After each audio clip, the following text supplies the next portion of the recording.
We question our daily position, seeking answers and definitions.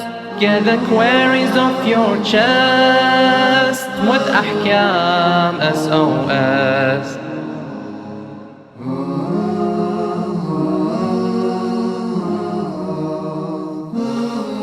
Assalamu alaikum wa rahmatullahi wa barakatuh. Welcome to Ahkam SOS, the show that discusses Islamic duties and practices. Quick reminder to all our viewers that this is a live show. We do take in all your questions. So if you have a question you'd like to ask, please send it in via the WhatsApp. The email address ahkamsos@imamhussein.tv, or alternatively give us a call here in the studio 0203 515 0199, and inshallah me and the Sheikh will be able to discuss and answer your question. I'm your host Mohsin Shah, and joining me is Sheikh Ali Ma'ar. Assalamu alaikum Sheikhna. Assalamu alaikum wa rahmatullah. How are you this evening? Alhamdulillah. Sheikhna, we have what we call, Islamic taxes that we pay as Muslims, as believers. Zakat and khums and so forth. Now, zakat is done on certain items such as wheat, dates, barley, raisins and so forth. When do we have to actually pay zakat on these? أعوذ بالله السميع العليم من الشيطان الرجيم بسم الله الرحمن الرحيم الحمد لله رب العالمين وصلى الله على محمد وآله الطيبين الطاهرين ولعنة الله على أعدائهم أجمعين. Of course, if you have, let's say, a farm, crops in terms of wheat and dates and so forth, large amounts, if they reach to the level of threshold or the nisab, as it mentioned in the books of the fiqh, which is roughly 847 kilograms and 207 grams. If it reaches this level and this weight in total of that wheat or barley and so forth, then you have to pay the zakat. It becomes wajib to pay the zakat when it reaches this threshold and nisab. Excellent. Shayla, a question coming in from one of our viewers. A person is liable to khums or zakat at a time when he is liable to kafara, nadhar and such like, and is also indebted to others. In such a case, which of these has the priority in payment? So someone here is liable, he has to pay khums or zakah, he's also got a kafara to pay, and he's got another, and he's in debt. So which takes priority? Well, if he can't pay and settle in somehow all these liabilities, let's say debts, kafara, let's say khumus and zakat, then if he has enough wealth to pay for the khums and zakat, it becomes wajib and obligatory to pay the khums and zakat only for the moment. Okay. And the rest, whenever he gets the income or the money, to pay the rest. But now the priority is for the khums and zakat. Shaykh, khums and zakat are part of the furu'id-din. Another part of the furu'id-din also is jihad. What does jihad mean, and what is this, the self-struggle? What does it actually mean? We have something called jihadun nafs, or the struggle of the soul, or the struggle of the self. The one, of course, to be able to strive and implement the shar'i hukum, the wajib, to be able to implement the wajib acts in the sharia, from salah, from hajj, from khums, zakat, and so forth. And also, on the other side, to refrain from the forbidden and evil acts. That is the jihad of the nafs. There's a hadith in which when the Prophet ﷺ came back from one of the battles, he said to his companions that now we came back from the minor jihad, now we have to begin the major jihad, jihad al-akbar. This was a jihad akbar, or the major jihad. He said, sallallahu alayhi wa jihadun nafs. Indeed, it is the major jihad, the grand jihad, because without controlling ourselves and desires and ego, we will, na'udhu billah, exceed the boundaries and the limits of the sharia, and na'udhu billah, the one might end up as tyrant eventually. So the jihadun nafs, or the struggle of the self or the soul, is very important, is as they mentioned the ulama, wajib aini. It is an obligatory on the individual himself to practice this wajib forbidden to be rejected and the wajib to be implemented. That's basically is the struggle of the soul. And we pray that all brothers and sisters, may Allah subhanahu wa ta'ala help them and give them tawfiq with this battle, inshallah.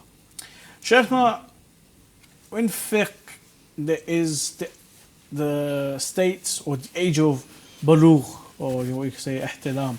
When someone, a lady or a young girl or a young man, starts to develop and become a man, and this is where sharia and things become wajib and haram on this person. Now, normally for youngsters, for girls it's the age of 9, for men, for young boys it's roughly 13, 14, 15. In the West here, sometimes certain medications can trigger puberty earlier, or they can delay it a little later as well. I'm sure there's plenty of boys who didn't get facial hair until they were 16, 17 years old. I'm sure even with some girls, they didn't start their menses until a later age than 9 years old. Islamically speaking, in this situation, where does the balugh, the ihtilam, when does it occur? When do the Islamic duties become compulsory on this individual? At the prescribed age, or when the signs of puberty start coming, which were caused by medication, whether they were earlier or later? You see, the criterion is that they have to see the actual signs of the ihtilam, or the puberty or the adolescence. The signs which is mentioned in the books of the fiqh, there are uneven narrations that there are signs for the ihtilam, for the puberty. So the one should refer back to these first. If not, then the age, but by the end of the specific age, then they have to observe the wajibat and refrain from the muharramat and so forth. So you can't just rely on the age. Well, now he is, let's say, 13, it's too early, let's wait till 15. No, he might be wajib to do his duties and obligations. So it's not to do with the age, it's with the signs of the puberty. I remember that in the late 90s, there was a big news about a child in the age of 13. He became the youngest dad in Britain. Wow. The youngest, with twins, of course. Mm-hmm. So 13 can be able to, have children in such a situation. So, as I've said, the signs are the most important. If not signs, then we have the age issue. Mm-hmm. Shaykh, I do believe we have a phone call coming in at the moment. Assalamu alaikum. Alaikum assalam. Your question, please, brother. Yes, I have a question, please. Okay. Yes, please. Tafadhal. Yes. Can I eat fish in a non-Muslim restaurant? Okay. Thank you. Ahsan. Thank you very much, Haji. Shaykhna, can we eat fish from a non-Muslim restaurant? You see, unlike the chicken and the meat, that you must get the meat and chicken from the halal source and from the Muslims only. You cannot get the meat, even if a non-Muslim comes and he slaughters the sheep or the cow towards the Qibla and says Bismillah, because it is not the hand of a Muslim, you cannot eat from that meat or chicken. Mm-hmm. Unlike the fish can be caught by anyone. Yes. By a Muslim or non-Muslim. So yes, you can eat from a shop in which it sells, of course, fish. You get from the supermarkets, for example, non-Muslims, for example. That's fine. The fish is fine. But make sure it's the one which has scales on it. Yes. And the exception is what? The prawns. Prawns, yes. Other than that, you cannot eat any other type of fish. Exactly. All they're haram. not allowed, yeah. Ahsan, thank you. Shaykhna, if I have a friend and I know he's got some, let's say, indecent material, there's maybe music CDs, or maybe he's got some films which are, for adults and so forth. Can I, without his permission, take those materials, those contraband, you could say, and dispose of them without his permission and without his knowledge, in a way to help, forbid evil and promote morality? Is this Islamically acceptable? You see, evil or the vice or the munkar should be prohibit it in the right manner, in the persuasive or wisdom method. The Holy Quran states in the Surah 16, verse 125, Bismillah ar-Rahman ar-Rahim, invite to the way of your Lord with wisdom and good advice, and debate with them in the most dignified manner. وَجَادِلْهُمْ بِالَّتِي هِيَ أَحْسَنُ.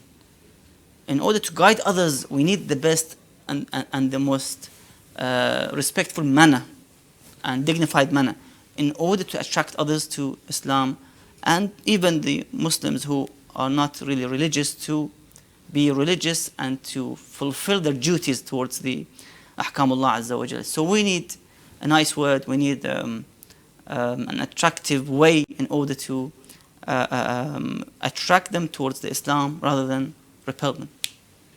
Excellent. Shaykhna, I do believe we have another caller on the line. Inshallah, we'll be able to receive their questions. Assalamu alaikum. Assalamu alaikum. I hope you're well. Your question, please, Shaykh. Alhamdulillah. I had a question in regards to the rulings of Sayyid Sistani. I wanted to see, what types of gelatines are we allowed to have that are in sweets?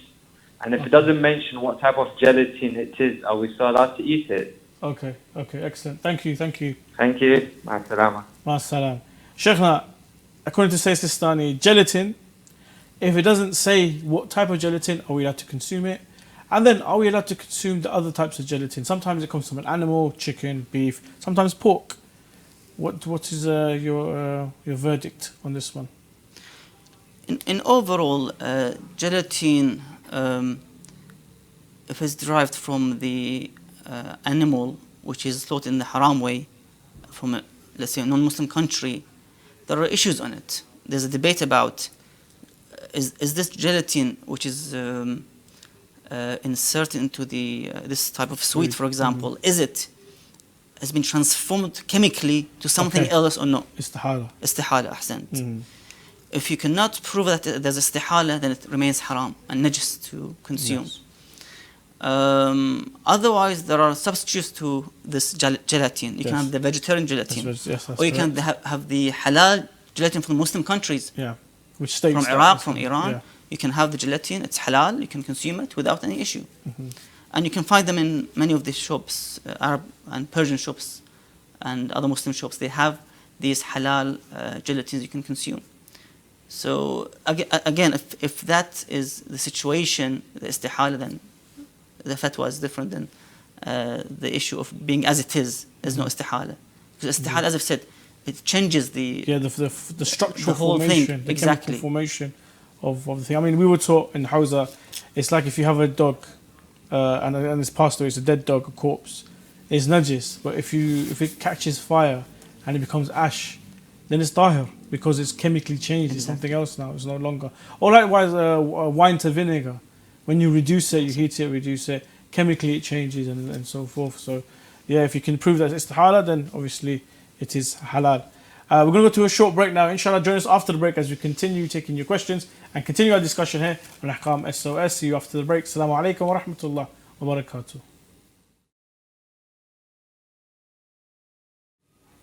Assalamu alaikum wa rahmatullah wa barakatuh. Welcome back to Ahkam SOS, the show that discusses Islamic duties and practices. If you have a question that you'd like to send in now, this question, we don't need to know where you're calling from. You send it in totally anonymous, and it can be a question on anything. There's nothing too silly or too taboo. Send in your questions via the WhatsApp. Send it in via the email address, ahkamsos@imamhussein.tv. Or alternatively, you can give us a call here in the studio. We've had 2 people call in already, 0203 515 0199. Inshallah, the Sheikh will be able to discuss and answer your question. Assalamu alaikum, Sheikhna. Assalamu alaikum. Sheikhna, when heading towards prostration or sujood, sometimes involuntarily our forehead may hit the turba or this sadaga, as we say in Urdu. It may touch it and then we've kind of like bounced on it. According to His Eminence, the late Sayyid Ayatollah Khoi, rahmatullah alayh, what is his opinion on this? Is this counted as a sujood or is it not counted at all? Bismillah ar-Rahman ar-Rahim. No, he would mention that it won't be counted as a second sujood. So the one should lift his head from the turba. Now you've done the first sujood, khalas, it's done. and then put it again for the second sajda. So that bounced sujood, in other words, is counted all one. Okay. So you have to do the second sujood again. Ah, okay. Excellent. Sheikh, now questioning from one of our viewers. Is it permissible for the teacher to discriminate between the talented and the non-talented pupils, something that causes some of the pupils to resent? Well, in principle, it is encouraged to actually support those who are in need of help in terms of further study, after school studies, for example, to help them. But to encourage those who are doing very well, that's of course a good manner and a credit for them. But we have to balance the issue. So the ones who are good, we encourage them, we basically offer them prizes, for example, gifts. And those who have difficulties in understanding and comprehension, we try to support them and help them. Excellent. Sheikhna, ghusl, as you know, a very, very long process. It requires a lot of areas of the body to be washed. Now, according to His Eminence, the Grand Ayatollah, Sheikh Wahid Khurasani, Hafadullah, what does he say in regards to ear piercings and the holes that we have in our ears for those people who have pierced ears? Do they need to be washed when doing ghusl as well? Or just simply just rubbing, the outside is enough? Well, if it became visible from outside, then that part which is visible must be washed. But the internal parts, the inside parts that is not visible, then you don't have to wash it. Basically, is the hukum. Excellent. Sheikhna, here in the West and also I'm sure in the East as well, when it comes to university and college, higher education, the classes now become a little bit mixed. Here in the West, sometimes in these mixed classes, one could argue that it promotes immorality, it promotes free mixing, it promotes, promiscuity between male and female and so forth. So having that in mind, is it still acceptable? Is it still a good idea to send one's child to a university for further education?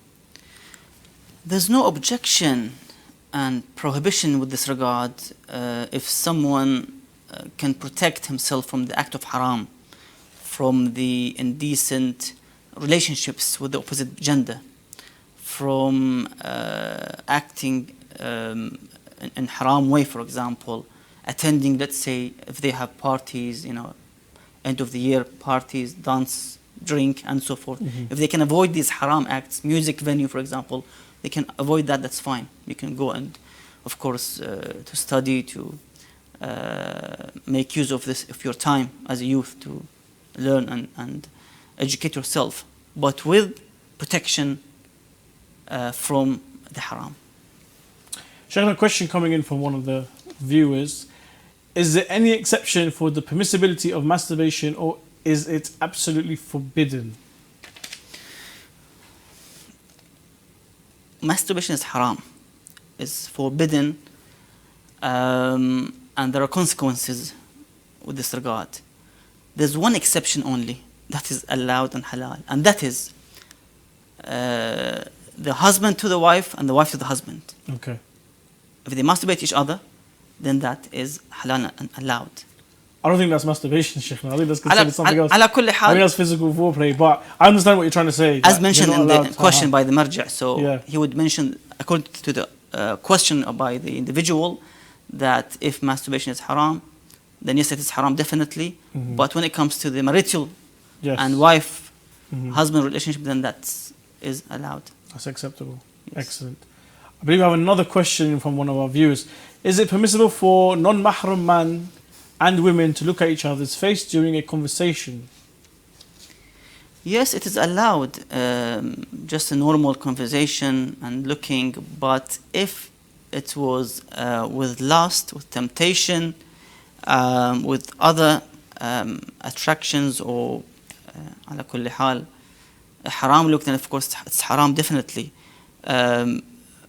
It's not allowed for the individual to look at each other's face with what is known as shahwa, with pleasure, seeking pleasure, or riba, which is known as charm, and iftitan, that someone might look and then goes back home and thinks about it. And imagine that individual, na'udhu billah, at night, for example. So the one should be looking, an innocent look, without any thoughts or temptations and so forth. There's a hadith from Imam As-Sadiq alayhi salam. He says, على كل جزء من أجزائك زكاة واجبة لله عز وجل. Every body parts of yours has a zakat. In other words, as you pay tax on certain items, your body also has tax to be paid on, but it's not a financial tax. فزكاة العين النظر بالعبرة. The zakat, or the tax of the eyes, of the ayn, is to look with reflection, learning lesson from this life. والغض عن الشهوات وما يضاهيها, and to lower your gaze from the haram looks and the such likes of looking. We have something called خائنة الأعين, the look of the betrayal, when somebody looks at his neighbor's daughters from his, let's say, bedroom window, for example, at the window, to look to others, for example. So of course that's haram. That's a betrayal. The eyes betraying his neighbors by looking at his family, for example. So yes, the one should respect the rule of Allah Azza wa Jal by lowering their gaze and not to look with the haram look. But as I've said, just a conversation without any issue, there's no issue with it. Shaykh, I think we have another question in again from the WhatsApp. What do you mean by proper hijab? Basically, the hijab in which covers all the body and it doesn't show the body parts, the curves. As I've said previously, that it's not tight hijab, it's a wide hijab, like the abaya, chador, manto, whatever you want to call it. And there's no makeup on the face, on the hands, for example, no makeup. Other than that, if everything is observed correctly and according to the Sharia, that should be fine. I see. Excellent. Shaykhna, when it comes to ghusl, especially the Friday ghusl, which is mustahab, this can also be done qadha, as you know, the Jummah ghusl. Does the Jummah ghusl substitute for wudu? Now, His Eminence, the Grand Ayatollah Sheikh Bashir Najifi, he has a fatwa on this. What is his opinion? Well, His Eminence mentions that if you can't do the ghusl on Friday, the ghusl Jum'ah, the mustahab, the very recommended, the very encouraged ghusl in the narrations of Ahlul Bayt alayhim salam, then you can do the qada. You can make it up later, which is Saturday, the next day. Yes. You do the next day the qada of this wash, of this ghusl for the Friday, the missed Friday ghusl, with the intention of qada. But you still have to do wudu for your next salah. I see. It doesn't replace the wudu. Shaykhna, when someone marries a lady who has a daughter, so now this person has a stepchild. Okay, now let's say it's a stepdaughter. Let's say I was to marry someone and they've got a daughter who is, let's say, 15, 16 years old. Does she have to wear hijab in front of me? No, she's like your daughter. That's why they call it stepdaughter. So she's like your daughter. على كل حال, it's permissible to look at her without hijab. I think the next question will be coming from one of our viewers, and here it is. Is it permissible for a woman to sit around the dinner table with her in-laws or other male relatives who are non-mahram to her? So this situation, I believe, probably happens quite a lot with families and so forth, especially in Ramadan when you call people for iftar and so forth, families get together. Is the lady, is she allowed to sit with her in-laws and her family? You see, there's no issue for the family to join in one place and gather in one place on a banquet and have the iftar, as you mentioned, or the lunch or the dinner in one dinner table. But they have to make sure that there's no haram practiced on this dinner table. They are sitting on the sufra, there's ni'matullah, Allah's blessing on the sufra, on this banquet. They have to respect it. They shouldn't sin and do an evil act of haram on this banquet while they're eating. So, for example, what is known as in the fiqh or even in the riwayat, mufakaha, something like banter, which means somebody who would playfully or friendly exchange some jokes or words in which makes the opposite gender to laugh, in somehow through a jokes on her, for example, to make her laugh. That might sometimes be immoral in somehow. So that mufakaha or banter is haram, of course, in this way. In Getting which too friendly. Exactly. So on the sufra usually it happens sometimes that they talk with each other and they laugh and crack jokes and so forth. Let me mention a hadith from Imam Ja'far ibn Muhammad al-Sadiq alayhi salam, narrated from his father al-Baqir alayhi salam. He says, قال رسول الله صلى الله عليه وآله أربعة يمتن القلب. 4 acts in which will make the heart dead. In other words, your heart will not be desiring towards the ibadah. It doesn't refrain from the haram because your heart is died now, khalas. You have a dead heart, basically. No emotions, no compassion towards the religion, towards the aqid, towards the belief, the ahkam. One of these 4 acts in which I'm going to mention for this purpose, for this question. وكثرة مناقشة النساء يعني محادثتهن. Excessively talking to women, which means conversation with women. Excessively. Too much conversation would lead to the one's heart to be like a dead heart. So when it comes salah time, he would delay it. He say, I'll pray it. He prays it 5 minutes before the sunrise, for example, or 5 minutes before the sunset sometimes. Or, for example, he would do the haram, listen to your music. He doesn't care. Because the heart died because of one of these 4 acts. So the one should refrain from excessive talking to the non-mahram, the opposite gender. Yes, sometimes we need, we go to the shopping, we go to some of the offices to speak to the secretary, for example. There are meetings, there are, let's say, live shows. There are men, women sitting here, specialists discussing issues. That's fine. But when it's, chatting and excessive conversation and talking, and that is actually where the haram might be committed and the shaitan would penetrate in. Excellent. Thank you, Sheikh. I do believe we have a caller on the line. Shall we be able to discuss this question? Assalamu alaikum. Assalamu alaikum. Your question, please. So basically, there's a lot of talk about a film that's coming up. And so I had a question with regards to cursing. And the question is it permissible if you are living in the West or a country where freedom of speech and religion is implemented in society, that you can expose the enemies of Ahlul Bayt using evidences against them and to condemn their actions, so that sects that follow the path of the enemies of the Ahlul Bayt can see the truth and develop love in their hearts for the Ahlul Bayt and Shi'as in general? Thank you. Excellent question. Thank you, brother. Thank you. Sheikh.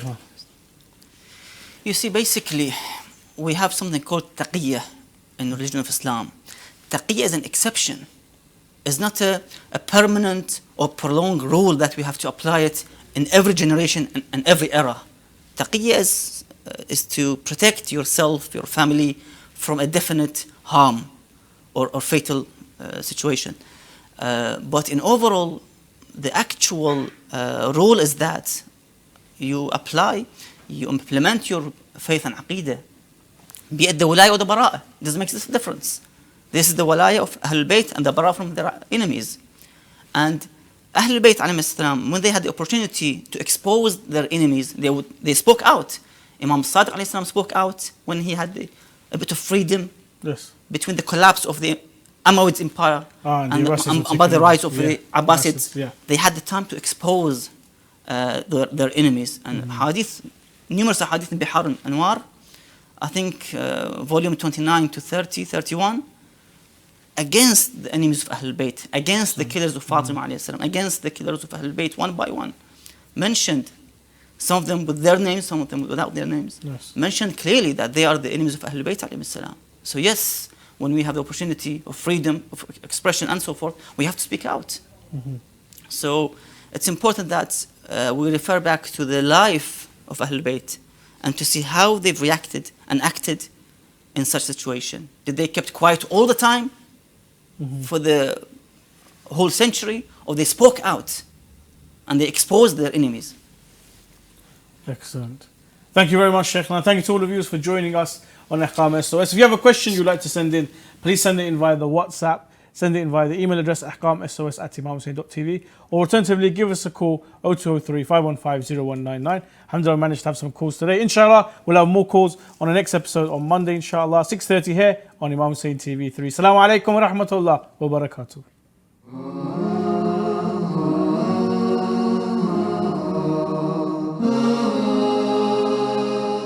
We question our daily position, seeking answers and definitions. Get the queries off your chest with Ahkam SOS.